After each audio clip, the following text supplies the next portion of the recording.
Bonjour à toutes et à tous, aujourd'hui je vais vous présenter le tweak OXO qui est disponible au prix de 1,99$ sur Cydia et qui va vous permettre de réinventer le multitâche de votre iPhone. Donc c'est compatible de l'iOS 5.0 ou plus jusqu'à l'iOS 6 pour le moment. Donc l'iOS 6 est pris en compte, c'est quelque chose de bien. Voilà à quoi ça ressemble.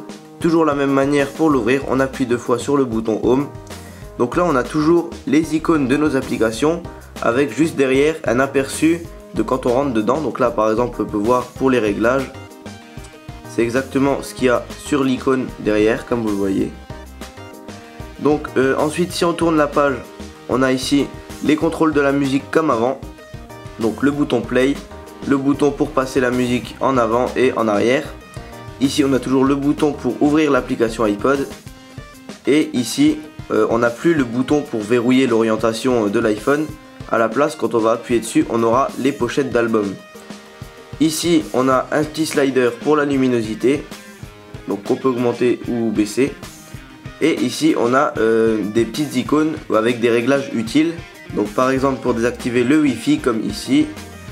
Sinon on peut le réactiver, on peut activer la 3G, le Bluetooth, le mode avion. Voilà, on peut descendre et monter comme vous le voyez. Pareil pour ici, j'ai oublié de vous le dire, on a donc notre icône musique, la pochette d'album, les infos sur la musique. Et si on descend, on a un slider pour le volume. Donc on va tester tout de suite, donc je vais mettre play. Donc là on voit les informations sur la musique.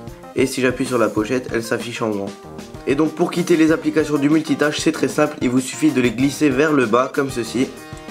Et la petite sécurité, puisque la musique est en cours de lecture, quand je vais vouloir fermer l'application musique, ça va me demander si je veux vraiment la fermer. Donc voilà, cette app est actuellement utilisée, procédez tout de même.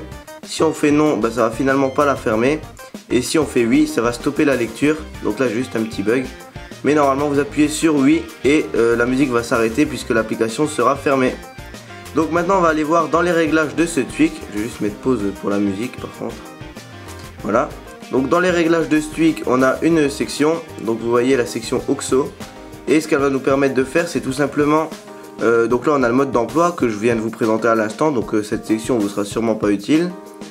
Ici on a des infos sur les créateurs.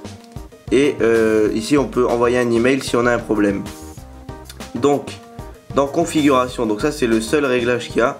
C'est pour la position des toggles, donc les petits raccourcis pour le Wi-Fi, pour la donnée cellulaire et la 3G et tout ça. Vous pouvez choisir l'emplacement. Donc par exemple si je mets le Wi-Fi vers la fin, on peut voir que dans mes raccourcis celui du Wi-Fi est vers la fin maintenant, sur la deuxième page. Voilà, et donc vous mettez tout dans l'ordre que vous voulez. Là si je le remets en première position, on peut voir qu'il sera de nouveau en première position. Et je peux le désactiver bien sûr. Donc voilà, donc c'est vraiment une très bonne application, je trouve ça change vraiment de l'ancien multitâche d'Apple. Donc c'est tout ce qui fait ce tweak. Alors n'oubliez pas que pour le télécharger il faut être jailbreaké, puisque vous me posez souvent les questions dans les commentaires. Pour avoir ce tweak il faut jailbreaker son iPhone, regardez sur notre chaîne YouTube, il y a plusieurs tutos. Et donc voilà, donc je vous invite à regarder nos autres vidéos, à rejoindre notre page Facebook. Et sinon je vous remercie d'avoir regardé cette vidéo, à bientôt.